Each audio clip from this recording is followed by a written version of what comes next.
Please note this podcast contains language, sexuality, adult content, and spoilers.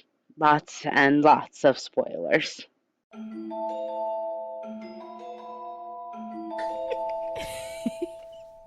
Okay. Hey, nerds. Welcome to You've Probably Never Heard of It, or Tales of a Fandom Reject, the podcast where I talk about television series and mini-series of bygone eras that you've probably never heard of. And if you have, you win the prize for the day. It is the handle of tequila that you're all going to need after the visuals and implications of this episode. So true. You know, it doesn't have to be tequila. It can be any choice. kind. We personally went with some hard cider. Yeah, we did. So. 'Cause it's fall, y'all. It's fall. It's the first day of fall. I'm Cate Seeley, and I grew up in a video rental store back when those were a thing. And in the race for who is the biggest nerd, I am joined by my partner, Erin Ouellette. I'd like to amend that and say former partner after being subjected to this episode. Brutal. You heard it here first. Josh Kirby ends relationships. Facts. I brought this on myself. Yeah. No, I retain love in my heart for you. I do. I do. And I might just keep reminding myself of that periodically. And also our friend Kyra Fitzgerald. Hello. I'll still be friends with you. Thank you. Yeah. Thank you. She's less discerning. Honestly, like, Erin has to live with me. Like, That's true. these things exist in our house together. I mean, not this episode. I would not stand for it. There is no Josh Kirby memorabilia on our walls. I do not, we don't have, like, a life-size zoetrope in a corner. Dude. I would. That'd be wild. I would consider that, because then I could also call it Shitty Iron Man for anyone who doesn't listen to our podcast. Yeah. But anyone who doesn't listen isn't allowed in my home anyway. So. I would hang a thing around his neck that said Shitty Iron Man. Okay, so you get a cardboard cutout, right? Yeah. One side, the Shitty Iron Man. Turn it around. It's the double popped collar. Oh, it back is similar from back in height. Dino Nights, yeah. You're welcome. Look at me. I honestly should be an interior decorator. Dude, Dino Nights is like Oscar bait compared to this episode. It's true, though. Where does it fall for you with human pets, though? Like, I found that also disturbing and off-putting and annoying. Honestly, this episode made me miss Henry the most so much. So much. I always missed Henry the most, though. So far, Dino Nights is my A number one. Yeah. I would say, I think even, I know you just said it. Remind me of the name. human pets, yeah. I think that one even ranks higher because those other guys were real funny. He was just so obsessed with his plane. That's true. So do you think it ranks higher than Dino Nights? No, Dino Nights is still peak.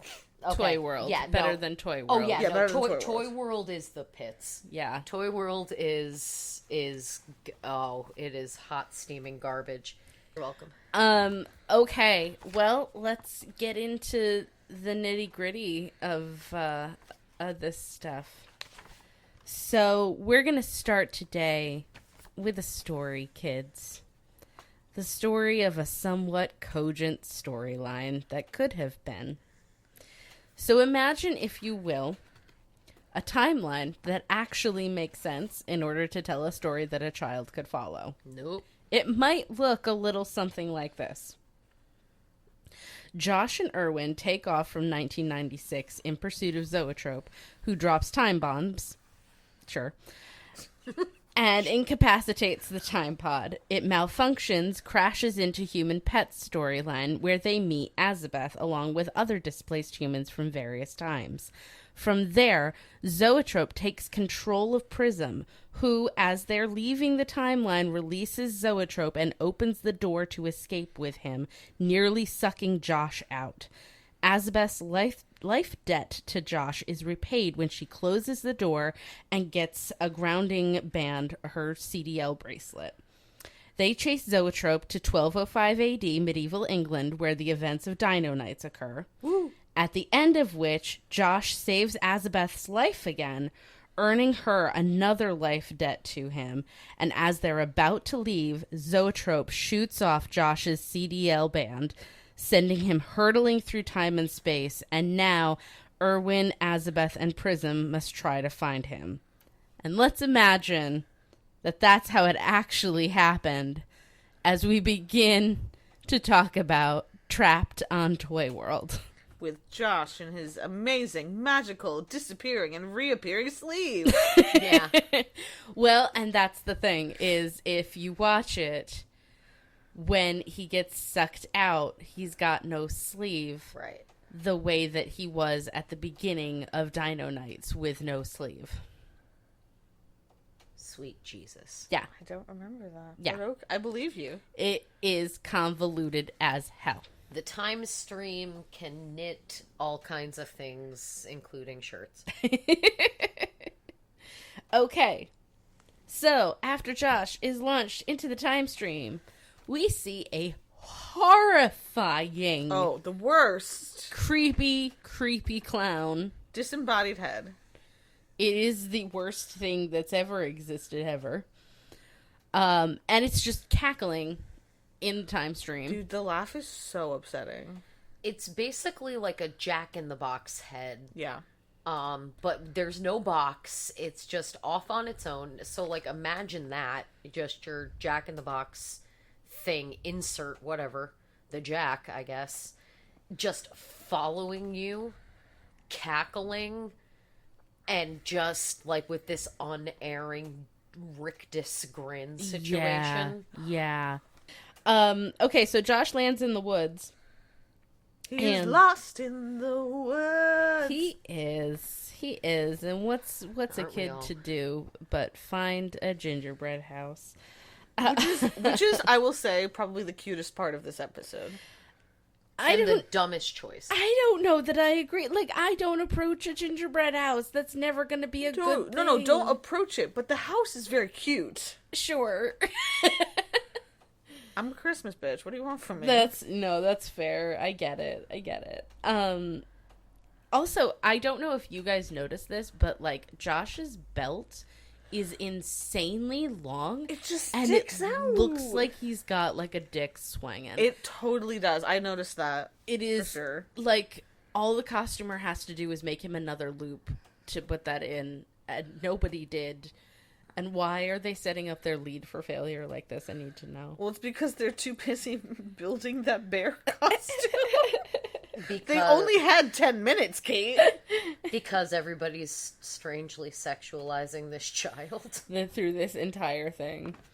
So this is Earth of the future, and as he wanders the empty woods, he hears distant, creepy singing, and he finds the gingerbread house. That's not a red flag at all. Josh thinks that he sees someone moving around the gingerbread house. It's Annie, the living doll, and she surprises him, and she is quickly and creepily distracted by the fact that he is not a toy. Unzip me, stranger I just met. Yeah. Yeah. You guys had a lot of thoughts about this actor as we were watching. Do you want to talk about it a little bit? Before we get into the weirdness of it, I just want to say, for this show, I appreciated a lot of her choices. I appreciated that she was making choices. She commits Bold She- choices, so hard. commitment. Yeah, Absolutely. Because, later on we'll get to, like, not a lot of the other toys are really committed to this. She goes so hard. And I appreciate that. She's not quite Henry the most, but she's like Henry the getting there. Yeah. Henry the getting there, I like that. But she, like, yeah, no, this actor definitely, like, I think I said something like, I don't know whether to be like super pumped at the level of commitment from this actor or just really concerned, because a lot of that commitment entails fawning over a child. Yeah. When this actor is very clearly an adult. Based on our math and inability to find an age or date of birth, but based on filmography and such, we have calculated that dear Josh Kirby was 17 at the filming of this, and she was at least 25. Yeah, like at youngest. That is the most conservative guess we could make. Yes.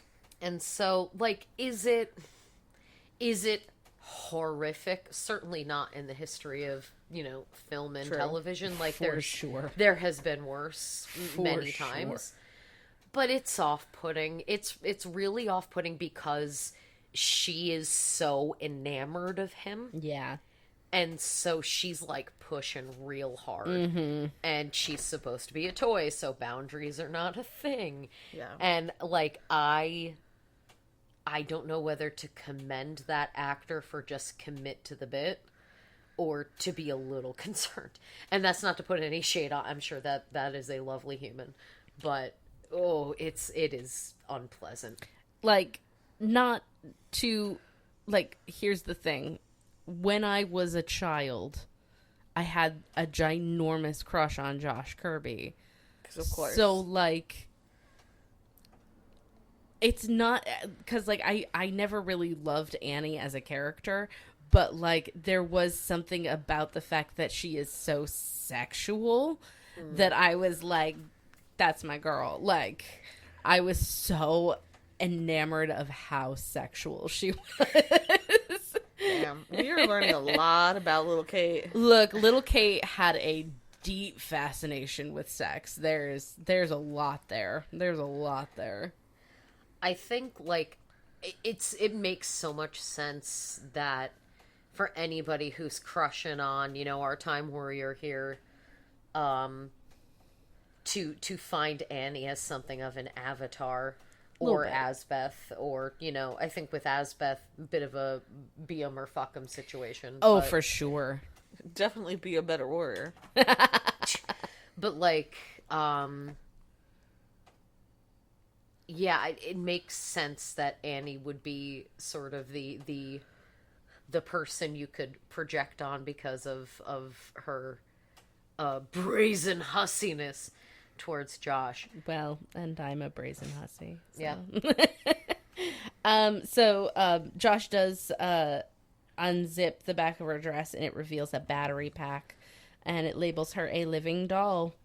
And the next character that glomps into this little here fever dream is Theo, the teddy bear. Hard pass. Shit bear. I think I said this in the preview at the end of the last episode. I no longer choose the bear in this situation. If that is the bear that I may come into contact with, I will take my chances and hope it is a young Josh Kirby who is too busy saving the world to have any other thoughts in that head. He can't help you. He's dealing with his teenage angst. I'm fine with that. So... I took to calling, is it Theo? Is that? Theo. Wasn't that also a name of a character in Dino Knights? Was there a Theo in Dino Knights? Yes. Yes. That was the our sweetheart. Oliver Platt. Off-brand Oliver Platt. Yeah. Okay, so these guys are... There's already 2 Irwins and 2 Theos at this point. They only had certain pages of the baby name book. They had to work with what they had. They don't know what else to name them. So, I call him Shit Bear or Turd Bear because it is the creepiest, lumpiest, most seam-ridden mascot costume that I have ever seen. Like, that shit makes Five Nights at Freddy's look like doughy and adorable. It is I was looking filth. I was looking at the way that it's constructed and like where the seams are and everything. Doesn't make sense. I really think that it was built so that they didn't have to take the actor out of the suit. They could just like release hands, release the face mask, and like so that he could breathe, but he wouldn't actually come out of the costume. That feels so claustrophobic to me. Yeah. I likened his visage to that of, what is it, the Renaissance painters that tried to paint cats? Yeah. Yes. Or babies that are just like tiny men? Like just tiny human men. No, that... You tried! So I have a note in here that says that Theo is actually played by Nigel Bruce. Because the entirety of anything that he says is either just or it's like, oh, I say, old chap. Like there's no in between. There's only those two modes. That is so accurate. So, quick detour that'll probably get cut. We'll see how it goes. Nigel Bruce, actor who played Dr. Watson opposite Basil Rathbone's fucking Sherlock Holmes. It is also the basis of the character of Dawson in Great Mouse Detective. Shout back to Irwin. I love it. So the bumbling, stupid Watson, that's where that comes from. So my dad and I used to do Nigel Bruce impressions at each other while I was growing up. And so it consisted of Holmes. So. And that's pretty much what Theo sounds like. Yep. It's true. Shout out to Papa Russ. So Annie declares that he attacked Josh because he was hungry, but Josh doubts that toys can eat. Theo turns to reveal a tag so that we all feel better about this situation that says, "This teddy is a real treat. He can really eat." Who would want that toy? Food is expensive. Don't feed it to a toy. Like, why? Well, who wanted this? There were those dolls that like would piss themselves, like the Weddy Betties or whatever. I think that's what they were called. I don't fucking know. Yeah, that's right. Yeah. And the whole thing was, like to prepare children for babies. Yeah. Prepare, 4-year-olds for being mothers. For sure. That's not indoctrination enough. No. But like, there was also, I think there was one where like the baby could spit up too. And there was just this obsession with trying to work bodily functions into toys. Yeah. Okay, so we're back in the time pod now, and I guess Prism's mind control is all better because, time means nothing. No. But wait. I have a question on that. Yeah. Was Prism the cause of the time pod getting all fuckety? Okay, that's a great question. Yeah. It is not if you think about it from the timeline that makes sense and not the timeline that we watch. Okay. So it's not his fault. That's totally zoetrope that incapacitates the time pod, because what we should have just seen, it should have been Dino Knights, where at the end they're all good, everybody's back together, they're about to get into the time pod, and then Zoetrope shows up, shoots off Josh's bracelet, and he goes hurtling. Right. Mm-hmm. Okay. So everybody's all good with Prism at this point because it was supposed to be Dino Knights. I do love that Prism faced 0 consequences. Absolutely 0. None. Well, but to be fair, like, when he was taken prisoner, he was, like, literally, like, mind meld. He was Manchurian candidate. Yeah. Oh, I guess that's true. But then also he was like, you actually can't keep me in a cage. Yeah, so, like, how much control did he have is a great I think that question. was just a vacation for him. Sometimes power dynamics are not as simple as that. This is the question I had. Okay. It sort of looked like, so Irwin starts futzing with stuff in the time pod. I know that he's trying to, boost the antenna to get a hold of Josh.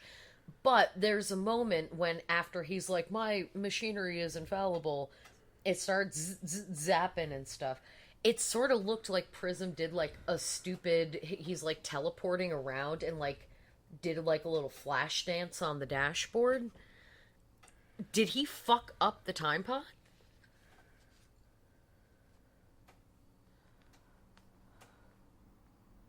That's a great question.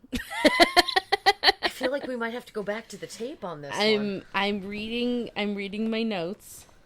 Oh, fuck, we have a whole fucking recap. Ah, fuck beans. Okay, I think you're right, Erin.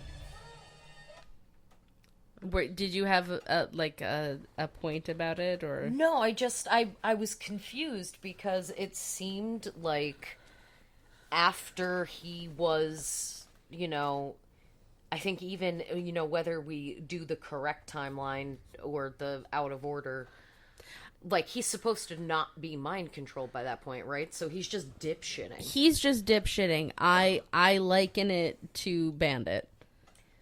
Bandit is our beautiful, adorable British tortoiseshell cat who gained her name because she broke into my home, and that's how I adopted her. So, literally. Yeah, big chaos energy. Okay, all right. So Prism is just an agent of chaos. Yeah. Got it. Okay. Yeah. He's a fucking liability. I don't care if his hair lights up. I think he's a problem. He's endangering the mission. I'm not even convinced he knows what the mission is. I don't think he does. I think he This is my question. He seemed high for most of this episode. I say as I'm about to hit a vape. This is my question. We come back to it. It's another episode. How sentient is Prism? Like, how aware is he? Is he like an animal, or is he thoroughly aware of what he's doing? Is he Goofy? Is he Pluto? Yes. Yeah, based on this episode alone, I would be like, there was nothing under that light up hair. There's nothing going on. But based on other episodes, I'm like, I think he's burnout. Maybe, yeah. Burnout chaos demon. Former gifted child. Former gifted child. Fuck you. Same. But like, same. Oh man, smoker's cough. Oh, the 90s. Oh boy. Jesus, that's hilarious. Oh my god. Proceed. I'm good. That was hilarious. Erwin is trying to get Prism to locate Josh with his Britney bitch-esque headset that he's got on.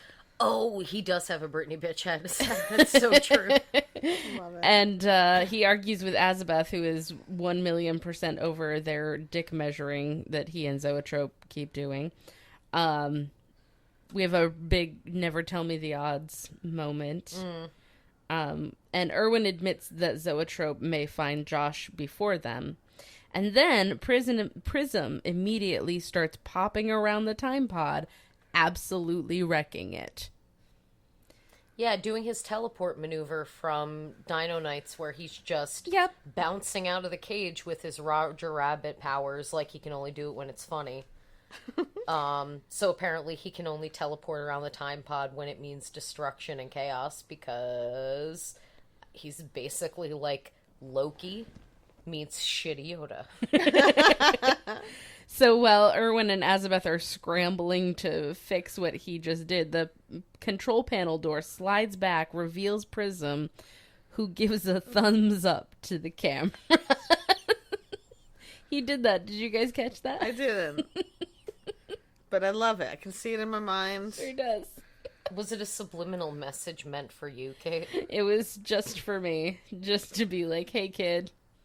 You're sitting at home alone because you're a latchkey kid. You're doing all right. Oh, we had a code of Kang up in that bitch. We sure did have a code of Kang. Codes of Kang.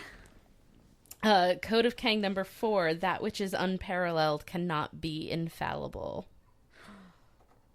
Wow. Isn't that deep, you guys? No. I've I've never heard anything so poetic.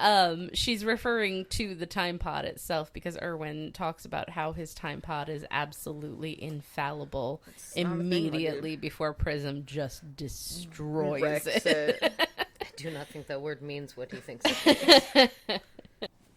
All right, welcome to the tea party. We're back in the gingerbread house. Josh has changed into his little German boy outfit. His little German boy outfit. I'd like to know if like Theo and Annie live in this house. Mm-hmm. Where did those clothes come from? Do you think that they are like the wardrobe of the toy kingdom? I don't know. I don't know. That's what I'm going with, because otherwise I don't want to think about it anymore. They have posited that Theo eats people. They have. So, trophies from a previous victim. Or that was not Theo's first time in that scary woods of pieces of toys, and he got it from there. He's a scavenger. We're learning things about this creepy ass bear. This bear is so creepy. I think that's why we never saw Josh without the green jacket on, is I bet the button up was just blood stained. The whole back was just ripped open. Josh describes himself as looking like Pinocchio, and then when Annie suggests that they go and find Geppetto, he's like, "Who's that?" Gee, I wonder. Like, do you know the stories or don't you? Yeah, like you don't get to pick and choose. Also, those are like the two biggest names in Pinocchio. Also, Annie's battery had Geppetto ink on it. Yeah. It's like very clear. Why? Yeah. So I feel like we're being manipulated. I lost my place. You're fired. Josh is gaslighting us. He knows exactly who Geppetto is. I have a note in here, and I didn't see it like when we were watching it just now, but I have a note in here that I 100% had the tea set that they're using in that scene. Oh shit. That's crazy. I love that. Okay, so we find out about Geppetto. He makes all the toys in Toy World. He is the only non-toy in Toy World besides Josh. Unhinged king. Despite Annie wanting to take him to Geppetto, the other human on the planet, Josh decides to just exposition trolley problem this entire scene. Insufferable. We're absolutely stopped in our tracks before this is barely even a story in a little flashback that I like to call "It's time to steal one of Mom's sodas and a bag of chips." Hey kids, you may want to take this time to go get a snack. Maybe change into your PJs. Yeah, it's... Finish your math homework. Yep. Do all your chores. Rethink your life choices that brought you to watching Josh Kirby. I never would. So in response to this story that Josh tells, which is literally just a flashback of the whole nullifier scene from the very beginning of when they scattered the pieces, and it takes forever. It really felt like an hour. In response to this, Theo speaks for the first time and literally just says, "I say, shall we dance?" Which, like, honestly, that's pretty much exactly how I would respond to Josh if he was just expositioning all over my face. I'd be like, let's do literally anything else. You know, I think that flashback was Time's way of fighting back against Josh. Just like, I'm going to waste your time. Shall we dance? 1, 2, 3. And While Annie and Theo dance, Josh spots a colorful radio, and under it there's a Jack-in-the-Box, and that bastard-ass clown from the beginning pops out. No, thank you. And somehow got worse because we found out his teeth move. Yeah, he is literally holding a nullifier piece in its teeth. And he's got his, like, Jack-in-the-Box connection spring now, and it's in, like, a sheath. It's unnerving. Oh, boy. This is some, like, what is it, H.R. Geiger? Is that the motherfucker from Alien? Yep. Like, it's, like, weird, strangely phallic kind of body horror. I don't know if they meant to be this unsettling, but they boy, did they nail it.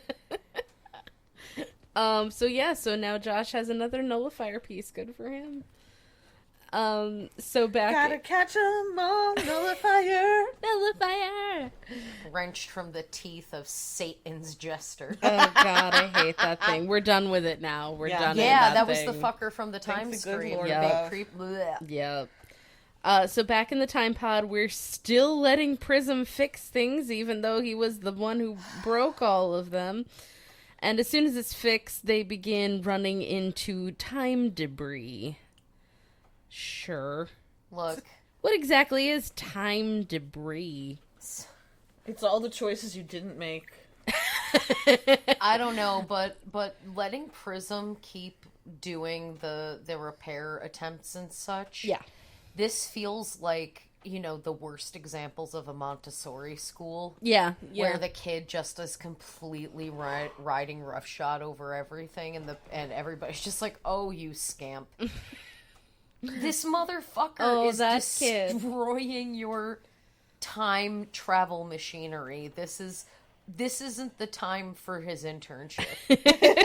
Like, the supervisor should be on this shift. This seems important.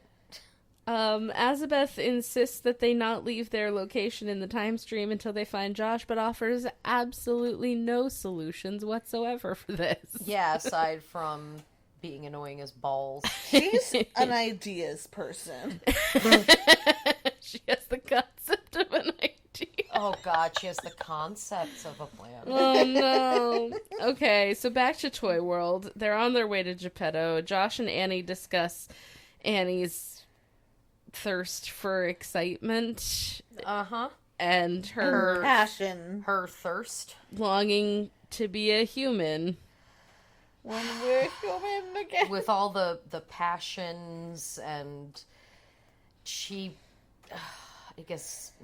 Yeah. And he is clearly uncomfortable. Mm-hmm. Josh tells her that she's lucky to be a toy because she doesn't have to worry about the ozone layer.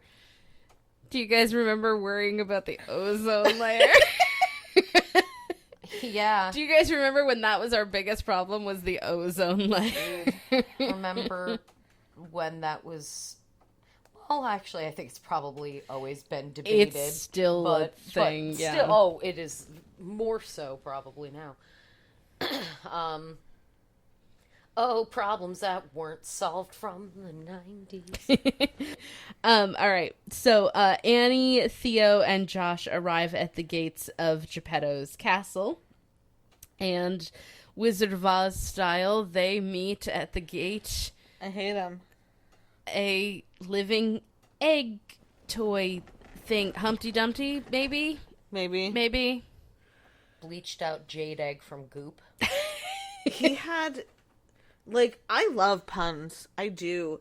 He had the worst egg puns. Yeah. I really wanted good puns out of him. Yeah, I know. I love it. I was ready. For the and puns. he was so not committed. He really wasn't. He was like, I hate my life. Which, like, honestly, if Fair. he is stuck just outside the gate of Toy World Oh, for sure. perpetually, Cannot blame him. like, your life is hell. I'm sorry, buddy. Also, he's you know how sometimes an egg comes out of a chicken and it's kind of warbly, like the shell isn't smooth. Yeah. I don't know why that happens, but I just know that when your folks were raising chickens, we periodically saw ones that were very Ripley. That's what he looks like, because clearly it's a fabric costume Yeah. that either just was like understuffed or they didn't like. I don't know that there's anything in there. You think it's just like a shapeless? I think it's just like they were really hoping that if he didn't move at all, the thickness of the fabric would keep the shape, and it did not happen. Yeah, it was. I was like, I know you're supposed to be an egg, but I feel like my buy-in on this is doing a lot of the work here. Yeah. And I don't like. That's not my job. Where's my money? This is some I'm doing a bullshit. lot of work I'm here. suspending a lot of disbelief here. So inside the gates of Toy World, there are dozens of living toys of all kinds. None of them care about Josh whatsoever. And a lot of them don't even make sense. A lot of them don't make sense at all. And then Josh sees Geppetto up in the tower. And looking like that guy from Monty Python. oh god, Who's wait, staring out his window. You know the Oh, one. kind of the Prince Herbert. Yes, Herbert. thank you. Yes. I could not for the life of me remember his name. curtains. I just want to sing, Father. That's exactly what it reminded me of. And I was so mad I couldn't remember the I quote. felt like he looked like if John Denver had lived into old age. Dude, I also got a John Denver vibe Yeah, from him that's at one fair. point. or He's got another. like That's the fair. kind of like his The big his eyes are glasses, kind yeah. big glasses, but his eyes are kind of narrow. Like he looks a little like squinty, but it's a happy squint. Yeah. And the sort of wide mouth, like that like Yeah, that, big like, old smile mouth. That Big smile mouth, yeah. yeah, where John Denver's face would just get like wider with his grin. Uh-huh. Oh, This R.I.P. episode dedicated to John John Denver. Denver, right? R.I.P. Action Jack also emerges Oh, from God. behind a throne that's shaped like a train engine for some For reason. fuck's sake. Jack is a living toy army man. He is chained to that throne. Yeah, he is. It's a metaphor. Every once in a while, I'm not gonna lie, I feel a little bit like Action Jack when I watch this. Like, I hate all of these people. I hate all of the things that are happening. Fuck all of them. Your eyebrows are way better. Thank you. I appreciate it. At least they match, you know? His eyebrows are. They don't have like a salon in Toyland. Like Not I'm at all. just like, they don't Did have you- threading. He can't get there. He's chained to the throne. Oh, maybe someone could make a house call. but also if you're gonna give him like big, cartoony mustache and eyebrows, get him like a cartoony like, high and tight wig. Yeah. That's black and looks like it's made of plastic or something, because it's just so jarring to have these like clearly prosthetic facial hair pieces and then they just left his natural ass hair Yeah. that's a completely different color. Totally different color. And it just makes put a hat on the mother. He wears a helmet later and that makes it better. But Yeah, like that's true. put a fucking beret on him at first or something. Jesus. All I can imagine in my head now is him as the face of those. I can't remember. I think it was the Santa Claus 2. Oh my god. Oh, yes. gross. Ew, I know what you're talking about. Yeah, Yes. those like plastic versions of Santa. I'm now imagining Yeah. Action Jack as that. Yeah, And because that's exactly the energy he's bringing. I to don't like this. it, Yeah, and I would like to get it out of my brain. yeah. And I bet that motherfucker would narc on his friends for coke selling. Calls him like a season. Fair enough. Fair enough.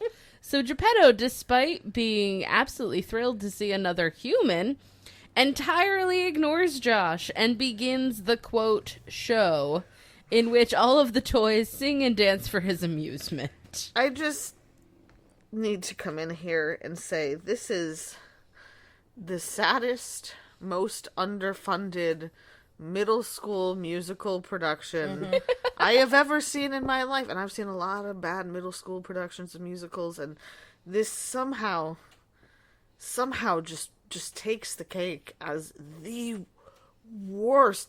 Half the people there don't know what's going on. Nope. you can see it in their eyes that they're like, I was told to walk weirdly over there, so here I go, and no one knows what beat the music is on. No, I don't think there's any music. I think that they didn't have any playback or anything. They probably just had somebody like keeping time. Yeah. And like also it's, as Kate pointed out, this was filmed in Romania? Yeah, Romania. So the vast majority of the extras and background players and these sort of side characters probably are not at least English as a first language speakers. So they've been given the lyrics and I think they're trying their darndest, but it is just not syncing up.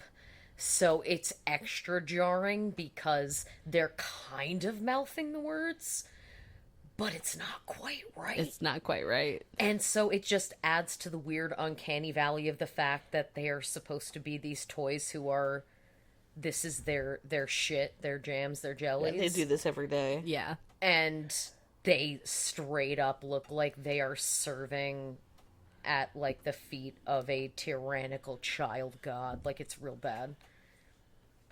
That I would expect more of that behavior from the child of the human pets. Oh yeah, the human pets guy. Yeah, like I could see him making them dance and sing for his amusement, and they just don't wanna. Yeah. But Geppetto at least is so excited about it. He's very invested. He loves it. He goes full DJ Jazzy Jep on him. Yeah, Jack does Action Jack, which, by the way, we have another Jack as well as another Theo. Motherfucker. Oh my god, they guys. really only had like 2 pages of They this only had a baby couple name of book. baby name books. For fuck's sake. So Jack does not enjoy this show, but he hasn't seen the 90s breakdown yet. Oh. Oh, boy. that sure happens. Yep, Sure DJ did. Jazzy Jep. Brain of beats. Geppetto with the sunglasses that come out of nowhere. Oh my gosh. Oh my god. Oh my god. So this motherfucker hitherto has looked very as you would expect Geppetto to look. He's got like a fisherman's sweater and a little apron, and he's got the big round glasses and like a pretty extreme comb over.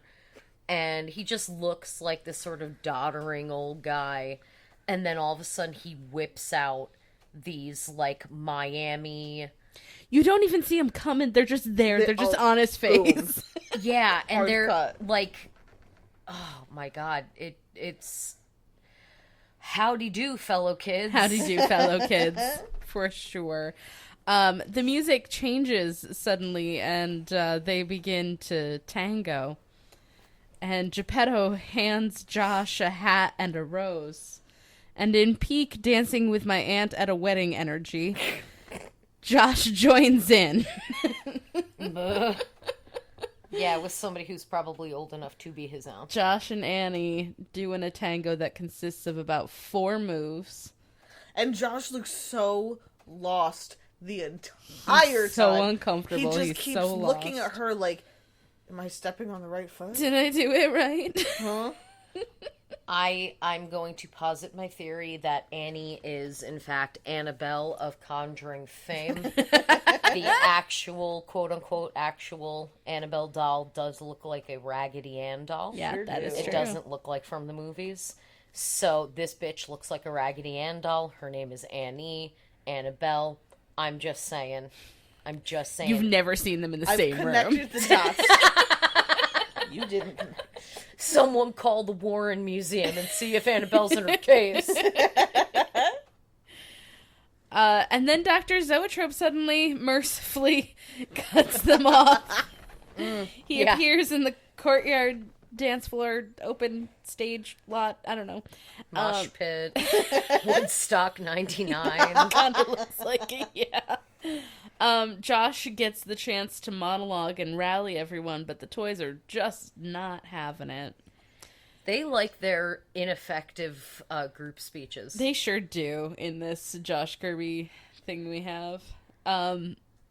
Geppetto informs that they are entirely non-violent. And when Zoetrope tries to take the nullifier piece from Josh, he finds that his weapons are disabled.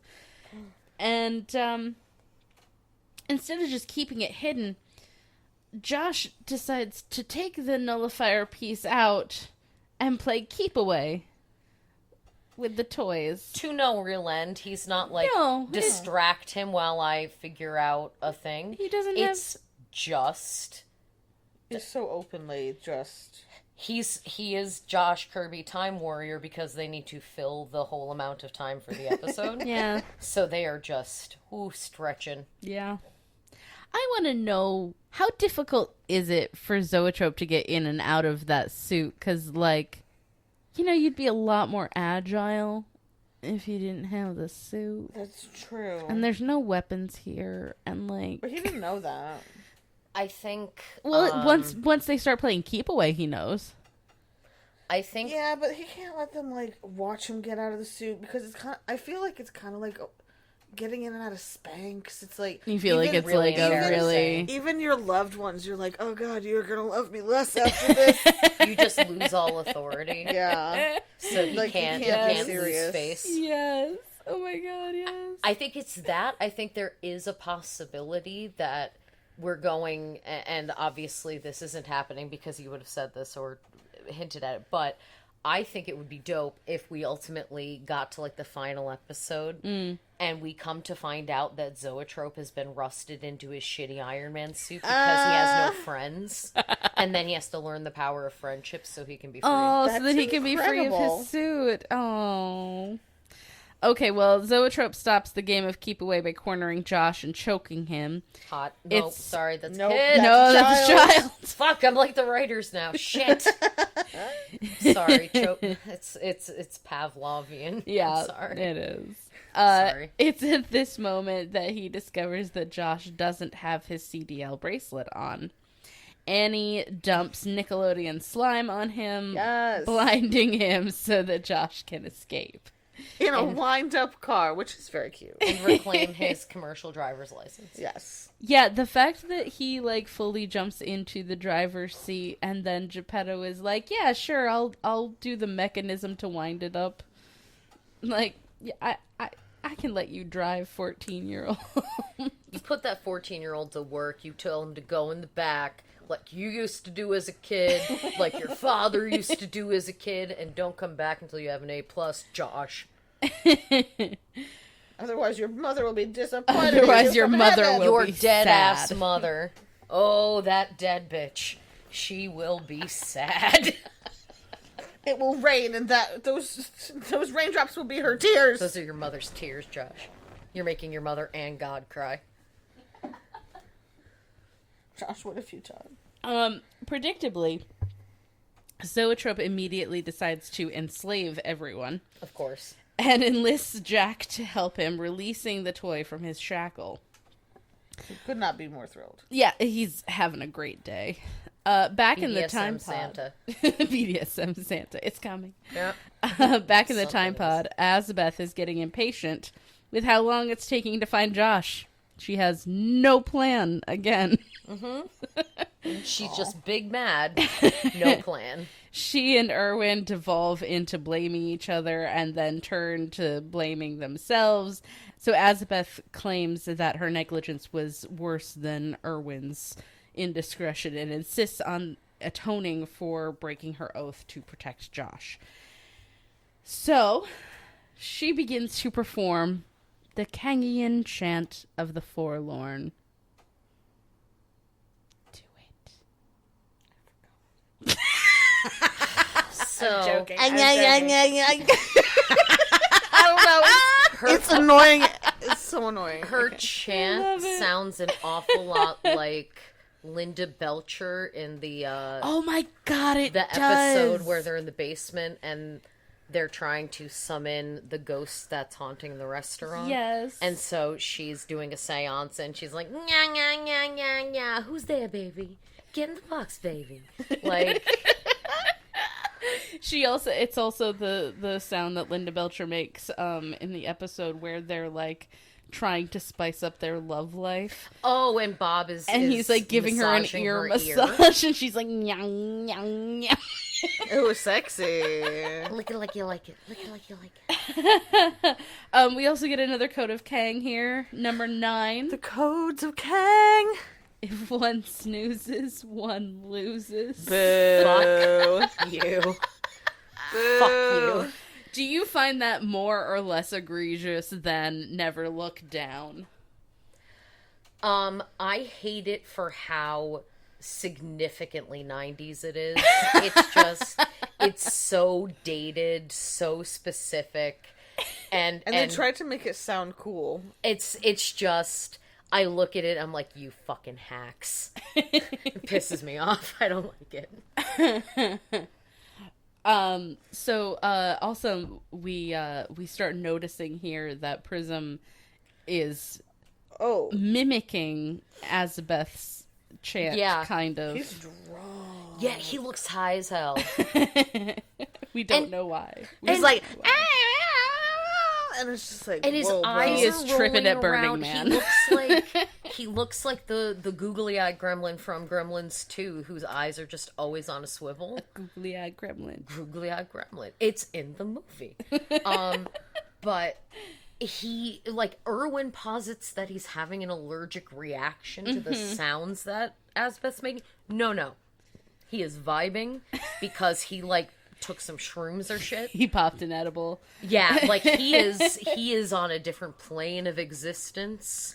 Truly. And he is just vibing. It is... He's like wiggling and writhing around, and his eyes are going crazy, and he's like, like, honey, you need to come down back to earth. He's got about 15 minutes before he starts having, like, the real bad hallucinations, and Erwin's face just melts, and he's like,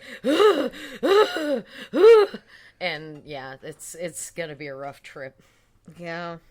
Alright, back in Toy World. Geppetto tells everyone that he is taking Josh into Nightmare Forest. It's a real original name. Never heard anything more original.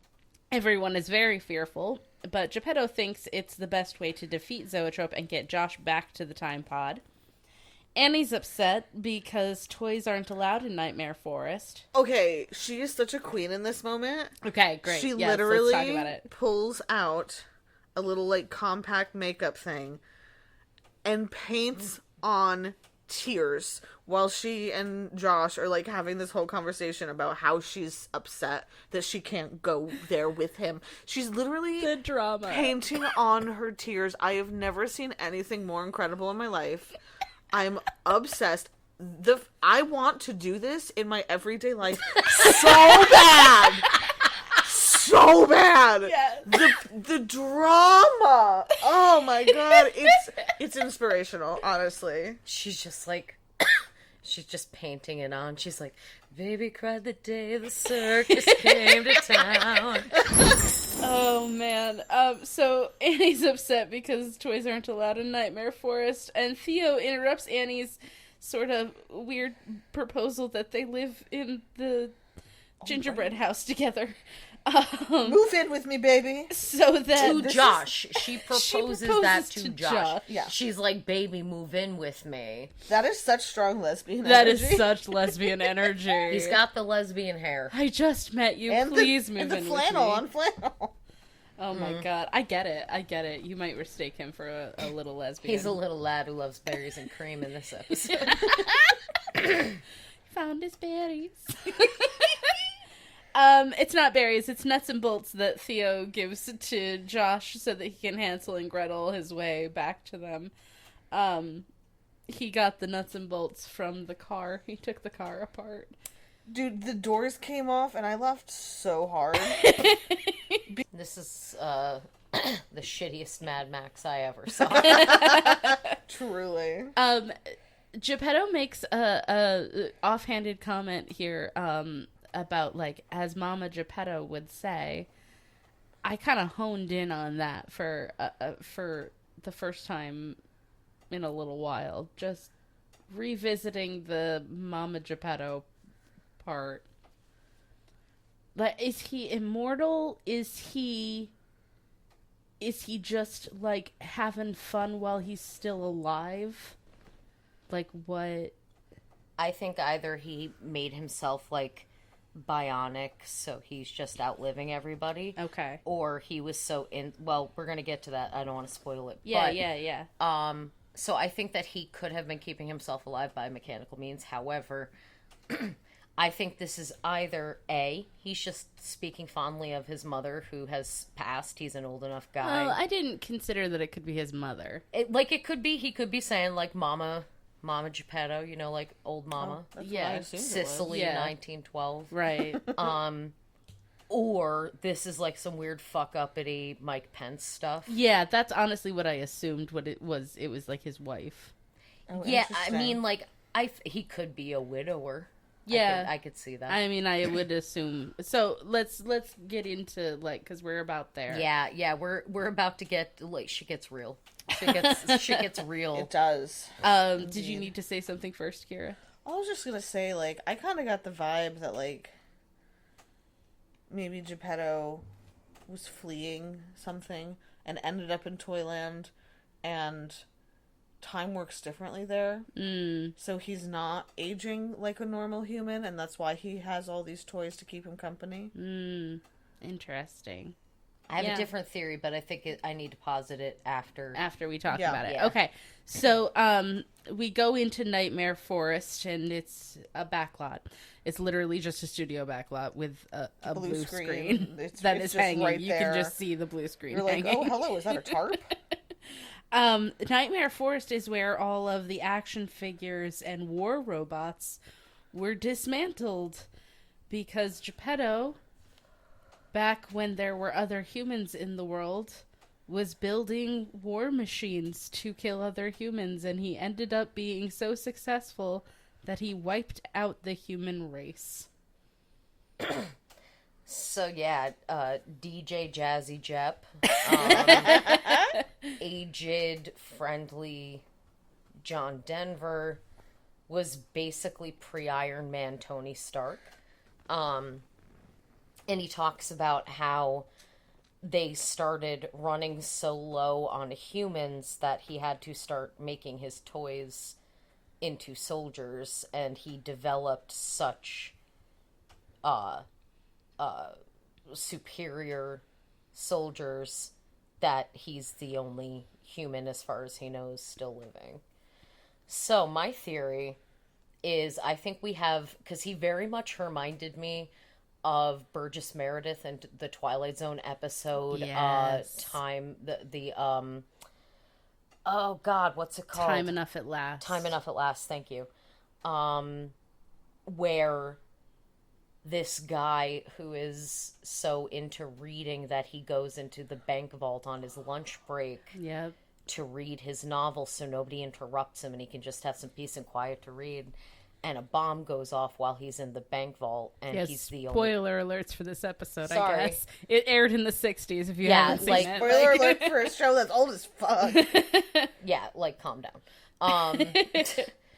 It just really felt like perhaps because he was the guy who was the brain trust behind the machine, he was especially protected. I think he probably had a lot of safeties that other people didn't have, and he was preserved from This is things. why you're nice to the machines now. Yeah, absolutely. I actually have that monologue written out. Would you like me to read it? Do Oh you my think God, it's worth it? Are you gonna go dramatique? Let's go La Dramatique. Yes, You ready? please. Fucking give us the reading. Serve it. Okay, let's see how we do. I have not rehearsed this whatsoever. Totally on the fly. Okay. Where do you think you are, Josh? What do you think this nightmare forest is? It's a graveyard, one of thousands just like it. When there weren't enough people left to fight each other, they built attack bots to finish the job, except they built them too well, I'm afraid. And when the robots were done with the humans, they went after each other. Me? I was fortunate, you might say. I built the most vicious killer toys on the face of the earth. It's true. And do you know what I felt when my mechanical army had conquered the land and I was the only non-toy left? Victorious? Triumphant? Because I had fought the good fight? No. I felt lonely. Incredibly, horribly lonely. That's why I changed my ways, Josh. Ultimately, war achieves nothing. Never has, never will. That is such an incredible scene. It almost saves this disaster of a movie. Almost. I literally, at the end, was like, what the fuck is that doing in this show? Honestly. The performance was lovely. Yeah. The actor, Yeah, he does a beautiful job. a beautiful job. I liked your version. Had a plaintive tone that I really liked. Oh, well, thank you. You're welcome. Yeah. I thought it could have used more dancing dolls. Distinct lack of dancing dolls in it. Whatever. I really wanted a middle-aged doll to seductively dance towards you at the end of that. So, basically, Josh and Geppetto kind of agree to disagree on the whole violence thing. And so they decide to split up and follow their own plans. See, there can be discourse across the aisle, guys. That's what this is teaching us. Yeah. Josh Kirby teaches us that. Now we see Action Jack and Zoetrope being pulled in a sled by the other toys in pursuit of Josh and Geppetto. Question. Yeah. No. Zoetrope's suit. Yeah. He flies through the time stream in that bitch, He right? He do. Now, is it the time stream that moves him, or is his suit self-propelled? That's a great question. I feel like there has to be a propulsion element to it, but like we never see that when he lands. So like I don't know that it works like anywhere but the time stream. Erin, we can't possibly wrap our heads around it. He is the smartest man. Yeah. And we are but feeble-minded creatures. In comparison to his brilliance, Obviously. as he gets thwarted by a fucking child. Repeatedly. Zoetrope uses the crystal ball conveniently stashed in the back of the sleigh. And he still will not leave his freaking suit. Just like let it go, man. I swear, He I think literally can't. I think he's glued in, man. I think he got gacked earlier and it gunked up the works. Also, I just fucking love the meta moment of Zoetrope using the crystal ball to spy on Josh, and he's like, that angle doesn't work for me. Let's go wide. Zoom in and enhance. Absolute bitch. There's no enhance. I love it. Theo follows Josh and Geppetto into the forest and finds Geppetto egg hunting. They discuss the decision to have a fight while they build whatever Geppetto's plan is. And like there's a lot of Geppetto just like going back and forth about like when is it good to fight, in what ways is it good to fight, and just like discussing the morality of war in this very childlike context was just, especially watching it as an adult, it just seems really incredible to me and out of place once again in this movie, because that is absolutely bonkers. And I don't know that I picked up on much of it when I was a kid. I don't know that I really saw what was happening, but like not as much in this one. I think I saw it more in the next one. We'll get there, but yeah, it's just really just a moment that really hits for me. Also, this is the part where they're like trying to fix up the car, and he's got the bolt on the spring, and there's no nut to There was put the bolt nothing on. to secure it. And then he gets mad at Theo for releasing the spring and the bolt hits him in the face. Like, it was always going to hit you in the face, dude. You had no nut. They did it like 3 times. Learn from the past. Yeah, I'm starting to doubt the veracity of Geppetto's story. Yeah, I don't know about that. You know, I made the most vicious things. You don't know to put a nut on a bolt. I think we might be hearing from an unreliable narrator. I don't like it.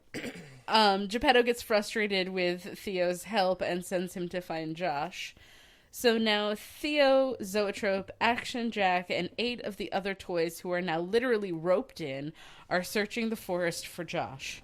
Meanwhile, on the Time Pod, Prism is caught up in Asbeth's atonement chant, and Erwin suspects it's an allergic reaction to the vibrations. No. He just looks like he is vibing hard. He is tripping balls. I wrote there's no allergy to dem beats. Oh my god, it's No, amazing. I'm allergic to dem beats because that song needed to end way before it did. We get another Code of Kang. The Codes of Kang. It's number 13, which is the Lost Code of Kang. This Code of Kang has been redacted. I love that moment. She's such a bitch in that moment, and it makes me so happy. He's oh like, my God. isn't there anything about enough is enough? And she's like, there might be, but the 13th is the Lost Code of Kang. And then immediately starts and goes right back. Like, girl, pick a different warm up. We join Josh wandering around the forest, ignoring a random gun just in the tree. It's just wedged in the tree. I don't know if anybody else saw that. Oh, yeah, no. Yeah. He is exposition dumping all over the place about Geppetto. Do you think that's honestly, that scene felt like a heavy-handed metaphor for gun violence in America? A little bit. Like, the yeah. guns grow on trees here. They're literally growing on trees. So Geppetto had told him that there's a radio back in his tower, and he's kind of talking to himself about that. So now he's gotten lost on his way back into Toy World proper. He's lost in the woods. Lost in the woods. Okay, we don't need to catch Disney heat. He a cover. It's fine. encounters the Goblin Muppet dude, Oh yeah, I forgot about that weirdo. who is eating Josh's nuts and bolts that he's been dropping on the trail. That sounds different when you put it like that. Guys, what do we think of this Goblin guy? No, thank you. It's a hard pass. Hard pass. The one giant tooth. Yeah, he's got one giant tooth. He genuinely looks like a creepy, clowny version of, like, oh gosh. Sweetums? Thank you, yeah. Yep. Oh yeah, I can see that. You kidding? I love Toy Warriors. So he stabs a tree with a knife As one does. and demands a riddle of Josh. How does one get to Toy World without the proper attire? So Josh runs and the goblin chases, and Josh takes advantage of a patch of trees. He swings and kicks the goblin's back, impaling him on his own sword. The goblin is entirely unfazed, breaks the sword, and keeps running after him. No stunt doubles needed. How does knowing how to ride a bike translate to knowing gymnastics? It's the power of the double flannel. Josh Kirby, physics warrior. Gravity warrior is what you said when we were watching it. Oh, yeah. He's just fighting all the forces. So while running, Josh tries to reason with his assailant, and the goblin assumes that he wants a different riddle to solve. So he posits, who would you wager is a warrior of time? Josh, while still running, says maybe Zoetrope, maybe 11:38, but he can't think of anyone else when he ends up at the edge of a cliff. Oh no. The goblin catches him, holds him upside down over the chasm, and gives him the clue: the one who was a warrior of time is the same one who was inappropriately attired, and he is staring at you right now. Guys, who do you think it is? Mufasa? I told you never to say that name. Ooh, William the Shirtless, because he never wears shirts. He truly is not properly attired. Yeah, it's Josh, you guys. Josh is a time warrior. The fuck you said. What? Whoa. Is it Whoa. finally happening for It's our finally young happening Josh? for him. I'm so proud of him. He's grown so much. Immediately, the goblin vanishes, leaving Josh on the ground where Zoetrope appears to this teenager in his underwear, I guess. Wait, doesn't the goblin, like, disintegrate? Yeah, he literally just, like, breaks apart and, like, it's like the costume is just on the ground. So, That's right. did he die? I don't know that he was ever sentient. Like, it is almost implied that Zoetrope brought him to life. It kind of seems like he was puppeting a toy, and then the toy served its purpose and died. Yeah, because that's basically what he Yeah. says. Yeah. That's fucked, man. Yeah. Holy shit. Yeah. Zoetrope. Zoetrope, that ain't right. Bitch. But yeah, he's in his, like, fucking union suit, long john underwear. He is. He's just in his underwear, but with, like, these tubes attached to him. And, like, That's a racing that's stripe. to keep him cool inside That's his the cooling. suit that he's stuck inside. Oh my god, he's a proto Mr. Freeze. Oh. He's like, nice to meet you, Josh. Everybody chill. So Zoetrope talks about all of this stuff, all of the ways that Josh is a time warrior because his molecules exist outside of the laws of time and space, I guess. This wonderful actor is taking himself so seriously. Oh my god, he is trying to polish that turd. That And his expositional. molecules got all rearranged. Phantom. He is fucking, like, committing. He is making choices. Oh my gosh, he's fabulous. As I understand it, that actor has continued to have a pretty steady career in, like, television. So I think he's currently on a TV show. Yeah, Oh, is yeah, he? I believe so. Dazzling audiences everywhere. So we explain here how Josh has been surviving on Toyworld without his CDL bracelet is because he's a time warrior to Da. Did they ever explain the fucking bracelets? So in Human Pets, they give Azabeth a bracelet and they explain to her this keeps your body, your molecules, your DNA grounded to whatever space you are in, because if you are without it, once you leave your time and space, you would be basically zapped into the nothing. Okay. The void. Okay. So that is the purpose of the CDL bracelet. Got it. So the fact that Josh can exist without it Is because his molecules is bonkers. because his bonkers molecules. Excellent. Yeah. Is the bonk the Kabaka's molecules? It's the molecules and the bonkers. He says that maybe Josh's anatomy, his atoms are so basic that he can exist wherever he wants. That's a basic ass bitch. Yeah, seriously. You're an idiot. It's a compliment. Zoetrope just called him a basic bitch on an atomic level. He really did. Then he proposes an alliance because of course he does. Join me. And Josh, of course, does not buy it. He talks about how there are limits to Josh's powers. Something about time displacement, but you'll have to figure it out for yourself because plot device. That device. Also the classic 90s when he's like, join me and everything. He's like, whose name is gonna go first. That classic 90s, Oh, like, yeah. I think my name should go first. I think it's better with my name first. Would have been good if he was like, So- psych.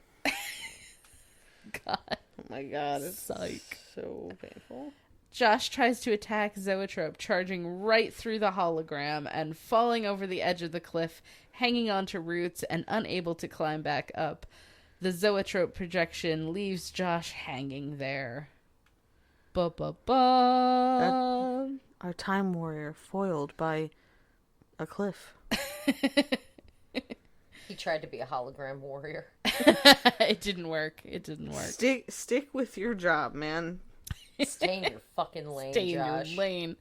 Luckily for Josh, suddenly Theo shows up. Yay! He rescues Josh from the ledge. I really love, honestly, I laugh every time at Theo is like, I say, old man, are you down there for the view? What? The view sucks.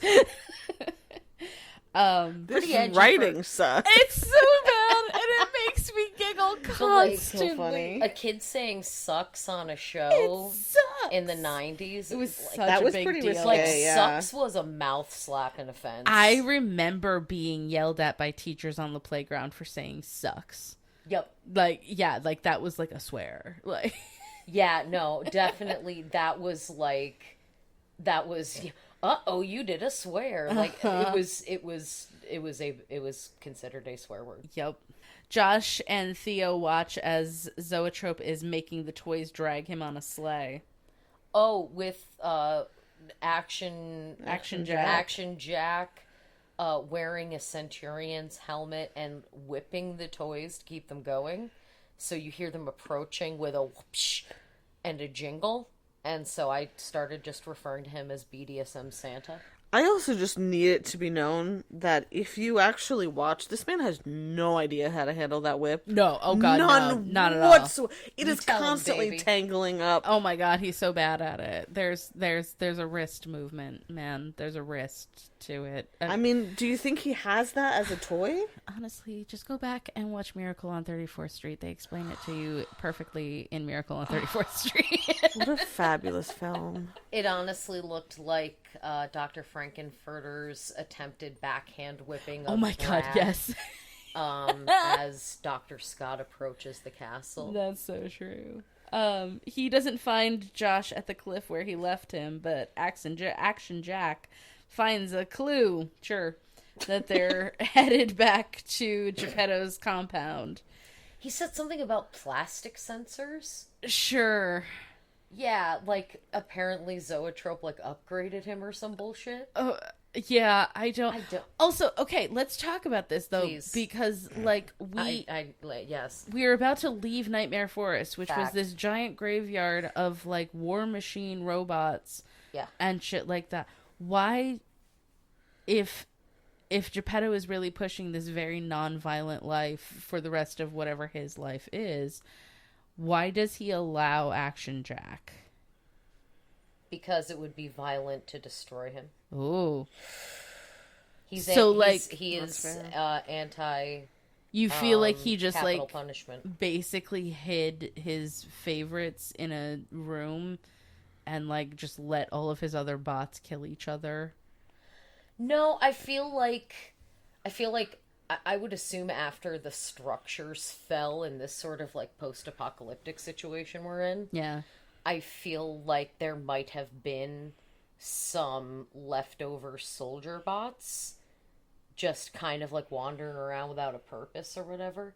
And so if he's Mr. I'm going to be completely non-violent, it would be effed to destroy him. Destroy him. Yeah. So just life sentence, man. Or is he a constant reminder Oh, to not shit. do that again? Oh, he's to a always fucking keep himself in memorial. track. And that's Yeah. why he's chained right up at the throne. Because why would he be chained at the throne? Right. If not to be in his face constantly. Yeah, to always be a Damn. reminder. Ooh, Kyra went Damn. dark. Action Jack is the jester at the throne of the war machine. Yup. Fuck. Yeah. Oh my god, Josh Kirby. Josh banging on Kirby, levels. man. We find Annie. Oh boy. We find Annie. Are you okay, Annie? It's been a day. Annie, are you okay? I don't think she is. We find Annie rallying the troops in Toy World as Josh and Theo show up. Annie tries to hit on Josh, who is once again a child, but he's too smelly. He is smelly and dirty. Smelly. Honestly, he's that a moment. teenage boy zipping through time. I did not see him pack a deodorant with him. He sure didn't. I think he smells He a probably lot. reeks. They search Geppetto's tower for all of 3 seconds before Theo immediately pulls out the toy radio out of the corner. At one point, Josh is like, "We'll never find it. We'll never find the radio." And Annie kind of gives him like a "buck up, Josh" kind of speech. And he's like, "Nobody's going to laugh at Josh Kirby." If that is not an encapsulation of toxic masculinity, Oh boy. I will not be shamed. Fuck, man. You're a child. Calm down. How's that wizard angst, Harry? Thanks. All right, the toy radio only plays dance music, so they tear through Geppetto's room for the real radio, and they find it just as the toys, Action Jack, and Zoetrope come up to the locked gates. Action Jack decides to use the toys as a battering ram, and we see these toys, they are fully turning against him at this point. Set of cardboard. This straight up like styrofoam Yes. look. As they It's bust so- through. yeah. Oh yeah, Kool-Aid Man style. Full-on Kool-Aid Man style. So Jack and Zoetrope have broken through the barrier. Josh is trying to contact the time pod with the radio. Annie begins shooting Jack with candy as her contribution. And while Erwin is making the decision to continue on with their mission without Josh, Josh just keeps getting higher trying to send out the transmission. But So he winds up out Geppetto's Swamp Castle Tower window. Yeah. We find out that at one point Josh is ranting about how frustrated he is because he's Life's a child and life is hard. He says, "I've been stuck here for 12 hours," and Annie corrects him that it's been 11 hours, blah, blah minutes, and blah, blah seconds. Because she has a perfect sense of time as a toy. So the bell rings. It has been officially 12 hours, and Josh's hands start glowing. Oh.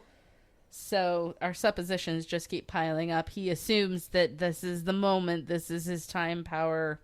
I mean, just because he's right doesn't mean that it's not a supposition. Yeah, he basically determines that he's on like a 12-hour recharge cycle. And so he's like, it's about that time. So Josh runs to the roof with the radio to try to contact the time pod.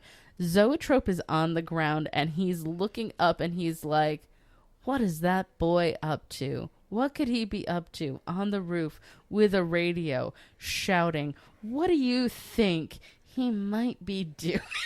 The amount of times that boy shouted, "Time pod! Time pod!" It's like, He is the smartest man of the 25th century. You guys. Do you think that there is any chance that that was just a Zoetrope gloat? Where he's just kind of like, what is this child doing? What are you doing? Just kind of watching this kid being like, what is he doing? I think time powers are just electricity. I think he just has access to electricity in his hands and that's it. He's got like Sith powers. He has access to the finest CGI 1996 could offer. So instead of trying to get inside the tower, Action Jack makes the toys climb up on top of each other to try to get to Josh. But Annie foils them by pouring what I can only assume is a molasses flood on them. Josh calls out on the radio, and eventually Erwin, preparing to engage the time pod, he hears Josh over the radio. Well, actually, it's Asbeth. Asbeth hears Josh over the radio, and In is the middle like, of her. She's like, "Yeah." was that Josh? Oh, was that Josh Kirby? Josh, I'm sorry, Yeah, she she never never- calls him yeah. Josh. Was that Josh Kirby? Did you hear Josh Kirby? Zoetrope decides that he's done having toys do the work for him, like he's a 5-year-old, and decides to just knock down the set. That's his plan. He punches a wall. Ooh, typical man behavior. Bad. Toxic man. Tosses Josh off of the tower. He lands like a little baby in Theo's arms. And all that safe and swaddled. is when the time pod lands. Action Jack tries to get the toys to attack it, but Josh begins the dance music. You've come to rescue me. Father. So, when Action Jack tries to get the toys to attack, they fully dissent. They don't want to. They decide that they would much rather dance. He tries to stop them, but Theo just fully cold-cocks him, just punches him right in the freaking Right face. in there. Right in those giant eyebrows. Violence, Theo. I slipped. Theo's gonna get chained up on the other side He's of the also throne. going to be on the throne. Zero tolerance, no exception. You know what? Theo does not regret his actions. Not one bit. Theo's like, worth it. Walks his ass over to the throne, shackles himself to it, and he's like, what? Dude. Just Did I boss tell move. you that my sister used to do that? What? When I was learning to sit up, she would walk over and push me over. And it got to the point where my mom had to be like, okay, if you're going to do that, we're going to put you in timeout. And she stood there and she thought about it, Uh-huh. pushed me over and walked herself straight to timeout. And I was like, wow. I have a few friends who have stories like that where like they basically posit the choice to the kid, and the kid is like, slap, worth it, and just like walks their ass to time. And I was like, what did I was like, one, what did I ever do to you? You existed. Which, if you are going to give a kid a choice, you better be prepared for them to Yeah. make the choice Yep. you don't want. Yeah. Yep. Like, don't put that choice out there if it is unsafe or bad for them to make the one you don't want. Yeah. So that may mean your kid takes another swing at you and then walks their ass to timeout. All right, we're almost done with this, I promise you guys. Oh my god. So Annie calls out to Josh to reveal that Zoetrope has trapped her. And then, at the last moment, Geppetto drives through the gates. I do have to say that I just kept thinking of that, the bit with Wayne Brady. Just, are you gonna make Wayne Brady choke a bitch? Because Zoetrope's weapons don't work inside the town because Yes. of the safety field. Yes. So he's got to get his, bionic claws dirty. So he just starts choking bitches. Yeah, he does. With like a grabby claw. Calm down. What? You were like, yeah, he does. Yeah, he does. But yeah, Zoetrope is just left, right, center. Just, are you going to make Zoetrope choke a bitch? What did you call him? Zoechoke? Zoetrope. It's called the Zoechoke. He's Zoetrope. I love it. One of my finer moments. Thank you. Zoetrope is feeling real cocky, and he says to Geppetto, like, you don't have any weapons. How are you supposed to fight against me? To which Geppetto reveals that he has modified the car to launch pies at Zoetrope, which is what he does. Time for the pie fight. This just devolves into a food fight, everyone. Yeah.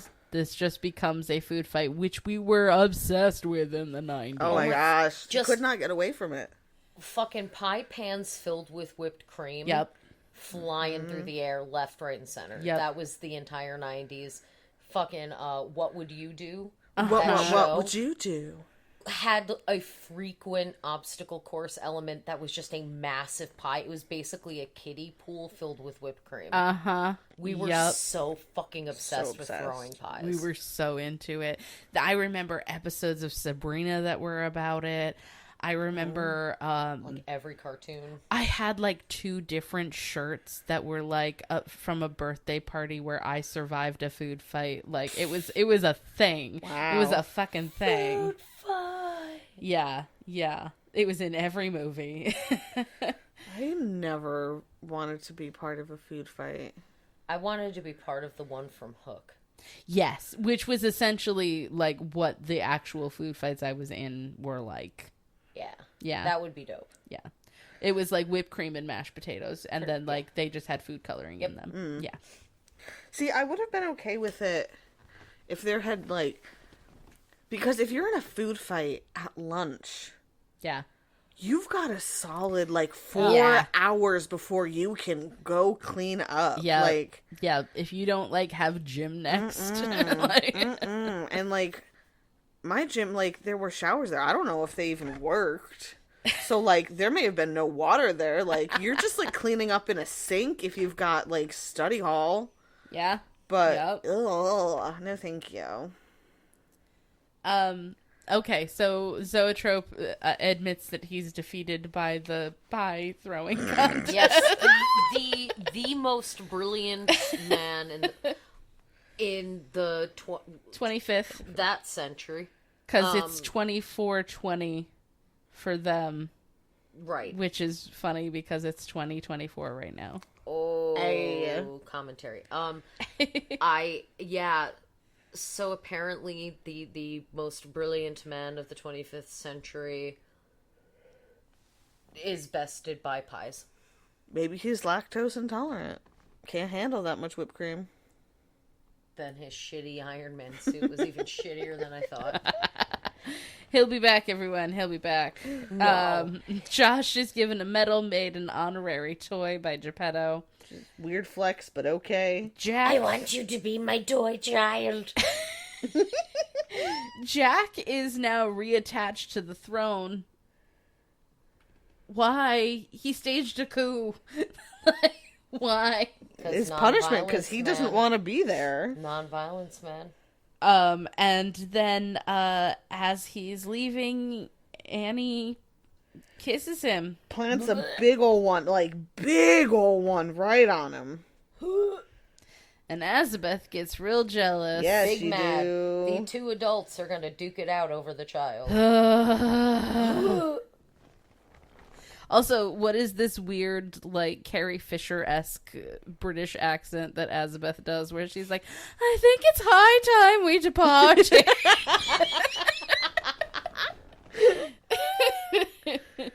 That girl is struggling in that moment. Girl is having a time. Everybody needs to She's get like, away from is this child. what feelings are like? She's going through some shit after warbling for hours.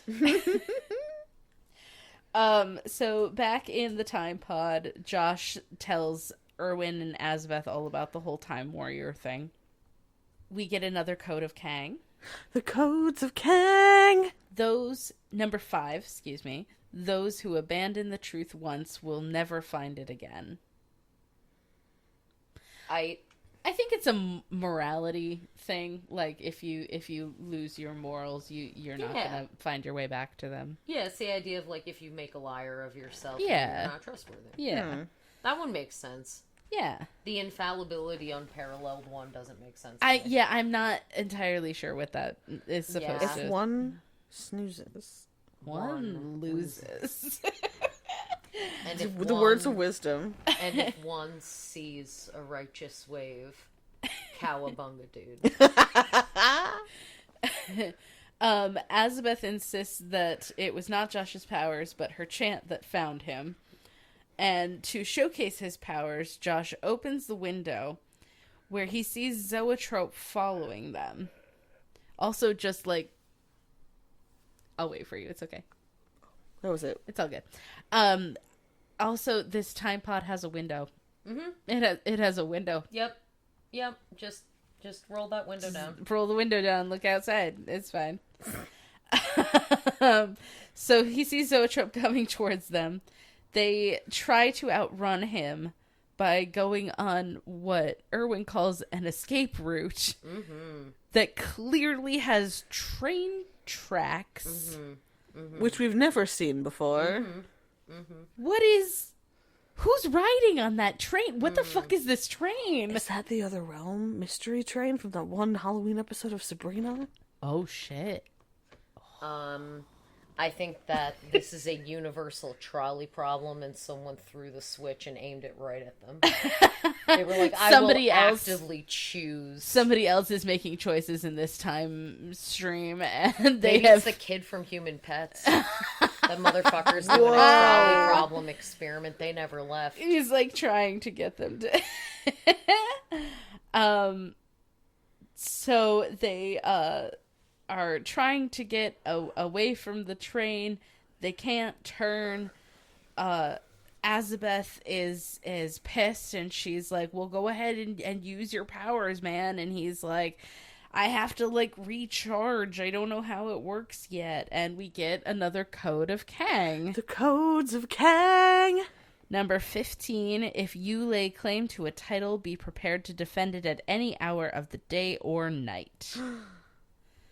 So they have the train coming towards them, and next time on Josh Kirby. The train left the station, and the time pod is traveling at this rate of speed. Do we care? So, Kyra, would you like to start with the Rotten Tomatoes? Oh, yes. I would love to start with the Rotten Tomatoes. So, again, similar to our other episodes, this was not the tomato score. This was the popcorn meter, which could have been a way cleverer name. But that seems to me that that's audience votes. Yeah. Not the Okay. website assigning it. Okay. And I gotta tell you, it is tied with Dino Knights at 71%. You eat a dick. But less than Human Yep. Pets, which was 75% and makes no sense at all. God, that's terrible. I'm gonna find the people who made up that difference and punch them. These people are dumb. They are wrong and they are dumb. Like, I am not so, Geppetto. I do not practice nonviolence. like, we have established among us that Dino Knights so far is reigning supreme. It is, yeah, absolutely. Oh, hell yeah. But even 71% seems high. That is high. That is, I love this thing. I love it with my heart and soul. Yeah. I know what it is. Yeah. I know the trash that it is. It's the bots. Like, It's the it's Zoetrope. just zoetrope bots all over the place, pulling up that score. Yeah.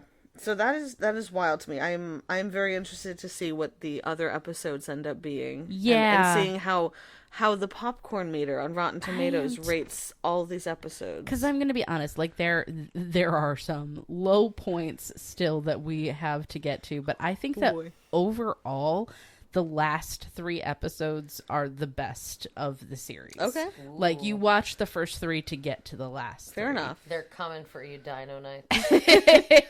Ooh, Henry the Most. Watch out. Defend your title. Okay. So I chose 2 actors to follow up on Great. for this episode. And the first one is Buck Cartalian. Maybe is how you pronounce it. Okay.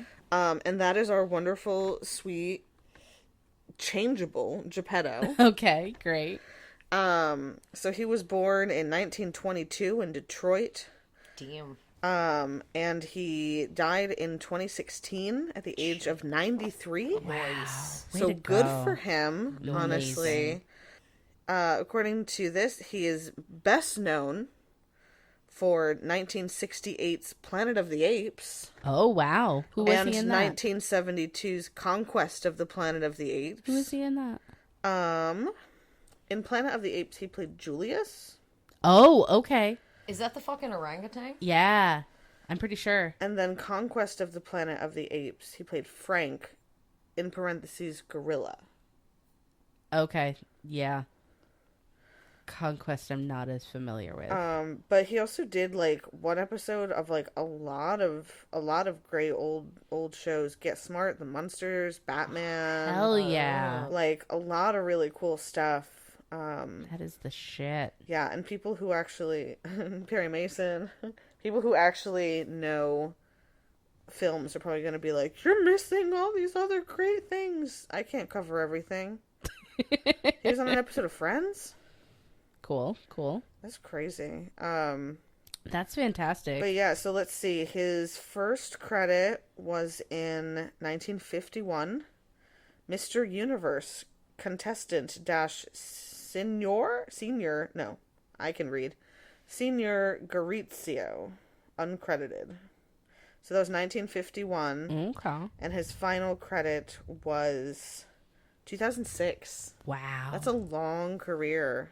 He was only retired for 10 years before he passed. Wow. Oh, he was also on an episode of How I Met Your Mother. That's his second to last credit. Oh, jeez. Yeah. Julius was a gorilla charged with security at the research complex for studying captive humans. He despised humans and felt they existed as nothing more than lower order animals. I feel like I need to go back and watch the old Planet of the Apes again. I haven't seen it. Oh. I haven't seen any of them. I think that the original is really the best. Like, Okay. that is like peak perfect. Yeah, and they're still making them, right? Yeah, Like, they're how in many planets and how many apes? they're in a new timeline now, and they're not based on the books anymore. Oh, that's Yeah. weird. Yeah.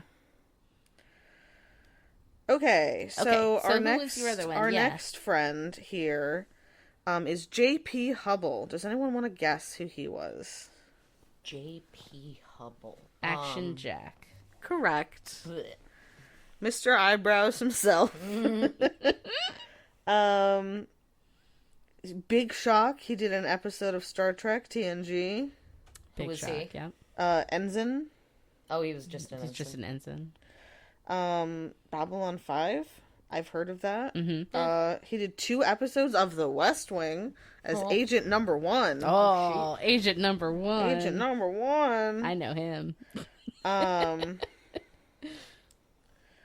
Yeah, so his, he just kind of did some episodes of things. His first credit was Growing Pains, Waiter in 1990. Oh my god, Growing Pains. And his final credit, was 2018, TMI Crossing the Threshold. I don't know what that is. That sounds jarring. But yeah, like, this picture looks like I'm not a doctor, but I play one on TV. Oh my god, it so does. Do I look smarter if I'm playing the saxophone or Or listening? listening To the saxophone. Oh, that makes sense. He did ER. Yeah, that makes a lot of sense. Sounds like He also did CSI Miami. Yeah, so some episodes of some popular things. That's pretty cool. But none so iconic as BDSM Santa. None could compare. None can compare. Yeah, so those are our two deep dive friends today. Fantastic. We tried to look into our dear sweet Our sweet too old Annie. Yeah. And it really hard to find information on her. Her name is Sharon Lee Jones. If anyone wants to share information with us, Yeah, send us an especially email. we're mostly looking for her age. We're just so curious to see how old she actually was, I because mean- I think she looks older than Azabeth. I think she is. I definitely saw that she did like some Murder She Wrote, Oh, shit. Oh, okay. and it was around the time of that Princess Warrior movie. It was 1989. Yeah. Yeah, so she appears to have done at least a partially nude scene in that one movie. So I'm gonna assume she was playing an adult on Murder She Wrote as well. Oh, incredible! Oh my god. Okay, You did so it, just y'all. to wrap everything up, what are folks' thoughts for the upcoming episode that you saw on the next time on? Dick Oh worms. no! Oh no! I'm pretty sure I said "oh no" like at least a dozen times. A million times. They make me sad because it feels like they were trying to be like that cute little worm guy from Labyrinth that I'm obsessed with. And they just They're so much bigger, and it makes it so they're terrifying. bigger and they're not like They're They're- flesh toned. they're a little bit cuter than Prism. I am really excited for you to see this next one, because there's going to be some comparison game that you can play with that. Ooh. Yeah, Okay, Yeah. I'm Oh my god, excited does now. Prism fight one of them in a cage He match? gets real jealous of them. Oh, yeah. Prism. Yeah, yeah. Well, maybe if you didn't fuck up the time pod. Yeah, maybe stop being such a little bitch, Prism, and we would like you more. All right, yeah, okay. no, all I got is, oh no, those worms are. Yeah, the penis worms are a thing. They're gonna be a And thing. you sure didn't warn us about that. I did not. Honestly, it kind of... I forget about the penis worms in this episode. And they're a major part of it. That, like, they're just as big of a part as the next time on displayed them to be. But I get so caught up in the drama of what's happening on Azabeth's homeworld. Oh, right. Oh, that guy has a cool outfit. Yeah. I like his outfit. He's a little bitch boy. I'm excited But to he's talk got about that him. hair that, like, yeah, of course he's a bitch boy. He's got that hair. Yeah, exactly. He can't mess up that mane. Are you kidding me? Don't Get his hands dirty? Don't even suggest it. Is Josh Kirby gonna fight that guy? Oh, I don't want to spoil that part. Well, we saw someone fighting that guy. There was some fighting happening. Yeah. Yeah. It was the penis worms. The It penis was worms are Erwin fighting. from the future. Erwin from the future. It was all Irwins from every timeline as one sentient mass. It was Erwin all along. All right. Well, I think that does it for this particular episode. I'm really excited to move on from these first 3 episodes. They are the worst. And I'm not saying that the rest are the best, but they are better than this. I loved Dino Nights. Like, I'm not like No, that's fair. no That's fair. shame. I loved that. It's not hard to sit through Dino Nights. It's not. It's like it is some nonsense, but it's fun. Yeah. Yeah, Human Pets and Trapped on Toyworld are difficult to get through. I'm proud of you guys, though. Thank you. I'm so proud of you. Thank you. So, until next time, try real hard not to get cornered by horny Annabelle dolls, I guess. Yeah, just like generally watch out for Raggedy Anns I'll They're definitely coming for you. sentient toys. I'll definitely try not to have that weird Jack in the Box haunt my dreams. Jesus Christ. Good luck. Yeah. Good luck. Yeah, good luck, listeners. Yeah, Godspeed, kids. That shit's been haunting my dreams since I was a small child. I don't... Thanks for sharing. I hate it. Great. So, please join us next time for Eggs from 70 Million BC. Is that seriously the title? That is the title of the next one. I'm not even Fuck joking. you. I love you so much, but goddamn. I think that's a good place to end it. Bye. Bye. Thank you for listening to You've Probably Never Heard of It, or Tales of a Fandom Reject, hosted by Cate Seeley, Erin Ouellette, and Kyra Fitzgerald. This podcast was edited by Cate Seeley. Our sound engineer, key grip, best boy, caterer, is Pete Fritz. We are part of Two Penny Productions. Find more of our work with Two Penny Productions and beyond in the show notes. If you'd like to email us suggestions for obscure films and or series that have little to no fan base presence, or if you just want to drop us a line, you can send them to neverheardofitrejects@gmail.com. That's neverheardofitrejects@gmail.com. Or follow us on Instagram and TikTok at Probably Never Heard of It. Our music and sound effects are listed in the show notes. Roll a joint and have a drink. The world is chaos. Lean into it. Every time a bell rings, I lose 10 seconds of this episode from my memory.